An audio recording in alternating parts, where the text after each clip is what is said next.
So hello दोस्तों, मेरे channel haunted tales पे आप सबका फिर से स्वागत है। आज की मेरी कहानी है रोहन की। मगर कहानी पे बढ़ने से पहले अगर आपने मेरे चैनल को सब्सक्राइब नहीं करा है तो ज़रूर कर लें। रोहन और रोहन के चार दोस्त अभिमन्यु, रिया और ज्योति, जो कि मेरठ हाईवे से रोहन के गाँव जा रहे थे, क्योंकि उन सब ने मिलकर डिसाइड किया था कि ये समर हॉलीडे वो सारे मिलकर रोहन के पुराने घर उसके गाँव में बिताएंगे। रोहन, जो कि बचपन में अपने पापा के साथ उसके दादाजी से मिलने वहाँ जाया करता था, रोहन के दादाजी उसे बड़ा प्यार करते थे। पर अब वो घर एकदम खाली पड़ा है, क्योंकि उसके दादाजी की कुछ ही वर्ष पहले मृत्यु हो चुकी थी। रोहन और सभी दोस्त सुहाने सफ़र का लुत्फ उठा रहे थे। हवाएं चल रही थी और उन्हें काफ़ी मज़ा आ रहा था। रोहन, जो कि ड्राइव कर रहा था, धीरे धीरे बारिश की बूंदें छप छप रोड पर गिरती देख समझ गया कि बारिश होगी। और तभी कुछ देर में बादल गरजे और बारिश होने लगी।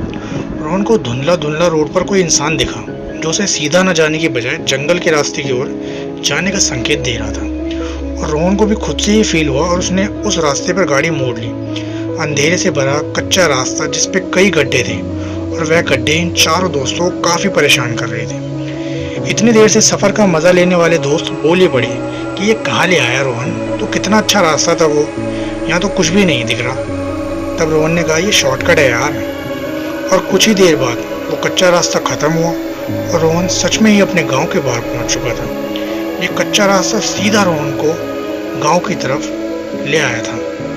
वे चारों काफ़ी खुश हुए। बारिश, जो कि हम थम चुकी थी, इसलिए सब गाड़ी से बाहर निकल पड़े। बड़े बड़े पेड़ और पेड़ों से गिर रही पानी की बूंदें रिया और ज्योति को काफ़ी लुभा रही थी। धीरे धीरे आगे चलकर वह रोहन के बड़े से घर में पहुंचे, जो कि काफ़ी सुंदर था पर काफ़ी टाइम से बंद था, और वहाँ कोई भी नहीं था सिवाय उनके नौकरों के। अपने घर को निहारते निहारते रोहन को अपने दादाजी की यादें आने लगी। उसे फील होने लगा जैसे वो उसके आसपास ही है। कुछ देर आराम करने के बाद सबने भरी दोपहर में गांव की सुंदरता को देखने का प्लान बनाया और सभी तैयार होकर घूमने को निकल पड़े। शहर के चार जवान दोस्त, जो गांव की बातें और गांव में दबे राजों से अनजान थे, पर बेखबर होकर अपने सफ़र का आनंद ले रहे थे। चलते चलते उनकी गाड़ी ऐसे घर के पास आकर रुकी, जो कि गांव के घरों से काफ़ी दूर था, जिसके आसपास कोई घर नहीं था। उसके पास बहती सुंदर सी नदी उन्हें अपनी ओर लुभा रही थी। तो सबने प्लान बनाया, शाम को ही यहाँ कैंपिंग करते हैं और सुबह यहाँ से चल देंगे। उन्होंने घर के बाहर ही कैंप लगाया और वहाँ रात भर बातें करी, एंजॉय किया, और कुछ देर बाद वो सोने लगे। तभी रिया को ऐसी आहट हुई कि उसके पैर खिंच रहा है। उसे लगा शायद ये रोहन की शरारत होगी, परंतु अब की बार किसी ने काफ़ी जोर से उसका पैर खींचा, जिससे रिया की आंख खुल गई और उसने पाया कि वह कैंप से बाहर है और कई डरावने और भयानक शक्ल के लोग उसके चारों ओर खड़े हैं, जो पूरी तरह जले हुए थे। उनके चेहरे काफ़ी खौफनाक थे। जितनी देर में रिया कुछ समझ पाती, सबने उस पर हमला कर दिया और रिया की जान निकलते हुए जो चीख निकली, उसने उन तीनों को भी जगा दिया।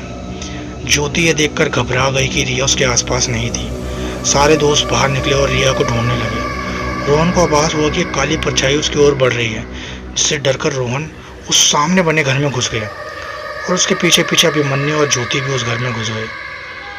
एक पुराना सा घर जिसमें काफ़ी सारा सामान था। उन्होंने खिड़की से देखा तो उन्हें भी वह डरावने चेहरे दिखने लगे, जो उनकी ओर बढ़ रहे थे। धीरे धीरे डर का माहौल बढ़ता जा रहा था। उन तीनों की जान निकल रही थी, क्योंकि मौत उन्हें अपनी आंखों के सामने दिख रही थी। परंतु वह सारे इंसान एक पल एक जगह पर आकर रुक गए, मानो उन्हें कोई चीज़ रोक रही हो। वह घर में नहीं घुस पाए। ज्योति ने सोचा शायद वो लोग चले गए हैं, और सबको बाहर जाने का इशारा किया और वह आगे की ओर भागने लगे। तभी किसी ने रोहन का हाथ खींचा और उसे पीछे किया, जिसके साथ साथ अभिमन्यु भी पीछे की ओर गिर पड़ा। ज्योति, जो कि घर के बाहर पहुंच चुकी थी, बाहर कदम रखते ही उन इंसानों ने उसका सार उसके धड़ से अलग कर दिया।